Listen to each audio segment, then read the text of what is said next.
Hi everyone, ನಾನಿವತ್ತು Marathi style mutton ಸಾರು ಮಾಡೋಕ್ಕೆ 2 ಈರುಳ್ಳಿ, 1 ಟೊಮೆಟೊ, ಅರ್ಧ ಕಪ್ ಕಾಯಿ, ಚಕ್ಕೆ, ಲವಂಗ, ಕರಿಮೆಣಸು, ಹುರಿಗಡಲೆ, ಗಸಗಸೆ, ಕೊತ್ತಂಬರಿ, ಪುದೀನ, ಶುಂಠಿ, ಬೆಳ್ಳುಳ್ಳಿ ಹಾಫ್ ಕಪ್.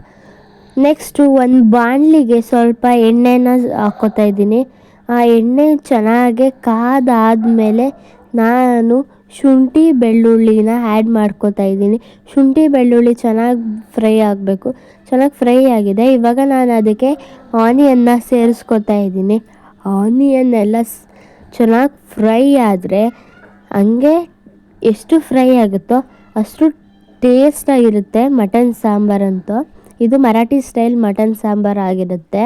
ಇದು ಚೆನ್ನಾಗಿ ಫ್ರೈ ಆಗಿದೆ ಈರುಳ್ಳಿ. ಇವಾಗ ನಾನು ಇದಕ್ಕೆ ಸೇರಿಸ್ತಾ ಇರೋದು ಹುರಿಗಡಲೆ, ಗಸಗಸೆ, ಚಕ್ಕೆ, ಲವಂಗ, ಕರಿಮೆಣಸನ್ನೆಲ್ಲ ಸೇರಿಸ್ಕೋತಾ ಇದ್ದೀನಿ. ಇದನ್ನು ಇವಾಗ ಸೇರಿಸ್ಕೊಂಡಾದ್ಮೇಲೆ ಇದನ್ನು ಇವಾಗ ಚೆನ್ನಾಗಿ ಫ್ರೈ ಮಾಡ್ಕೋಬೇಕು. ಇದನ್ನು ಅಷ್ಟೇ ಚೆನ್ನಾಗಿ ಬ್ರೌನ್ ಆಗಬೇಕು ಈರುಳ್ಳಿ ಜೊತೆನೇ. ಇದು ಚೆನ್ನಾಗಿ ಈರುಳ್ಳಿ ಫ್ರೈ ಆಗಿಲ್ಲ, ಸ್ವಲ್ಪ ಮೀಡಿಯಮ್ ಲೆವೆಲಿಗೆ ಫ್ರೈ ಆಗಿತ್ತು. ಇವಾಗ ಚೆನ್ನಾಗಿ ಫ್ರೈ ಆದಮೇಲೆ ನಾನಿವಾಗ ಹಾಫ್ ಕಪ್ ಕಾಯಿನ ಆ್ಯಡ್ ಮಾಡಿಕೊಂಡು ಅದನ್ನು ಕೂಡ ಚೆನ್ನಾಗಿ ಫ್ರೈ ಮಾಡ್ಕೋಬೇಕು. ಒಂಚೂರು ಕೈ ಸೀದಿಸ್ಬಾರ್ದು, ಸೀದಿಸಿದ್ರೆ ಒಂಥರ ಟೇಸ್ಟ್ ಬೇರೆ ಆಗೋಗುತ್ತೆ. ಇವಾಗ ಚೆನ್ನಾಗಿ ಬ್ರೌನ್ ಕಲರ್ ಆಗಿದೆ. ಅದಕ್ಕೆ ಒಂದು ಟೊಮೆಟೊ ಹಾಕಿದ್ದೀನಿ. ಟೊಮೆಟೊನು ಚೆನ್ನಾಗಿ ಫ್ರೈ ಆಗಿದೆ. ಸ್ಟವ್ನ ಆಫ್ ಮಾಡಿ ನಾನಿವಾಗ ಕೊತ್ತಂಬರಿ ಪುದೀನನ ಹಾಕ್ಕೊಂಡು ಸ್ವಲ್ಪ ಕಲಿಸ್ಕೊತಾ ಇದ್ದೀನಿ. ಇವಾಗ ಇದನ್ನು ಚೆನ್ನಾಗಿ ಆರಿಸಾದ್ಮೇಲೆ ಇದನ್ನು ಚೆನ್ನಾಗಿ ಫೈನ್ ಪೇಸ್ಟ್ ಮಾಡ್ಕೋಬೇಕು.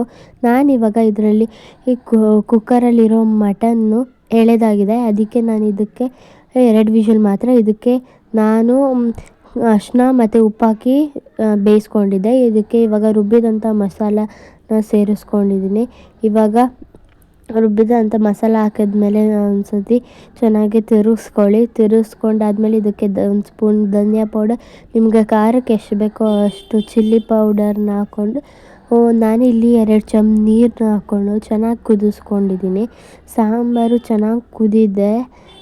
ಈ ಥರ ಫೈನಲಿ ಮರಾಠಿ ಸ್ಟೈಲ್ ಮಟನ್ ಸಾರನ್ನ ಈ ಥರ ಆಗಿದೆ. ಮಾಡಿಕೊಂಡು ನೋಡಿ, ಆಮೇಲೆ ಟೇಸ್ಟ್ ಮಾಡಿ ಕಮೆಂಟ್ ಬಾಕ್ಸಲ್ಲಿ ಕಮೆಂಟ್ ಮಾಡ್ಬೋದು.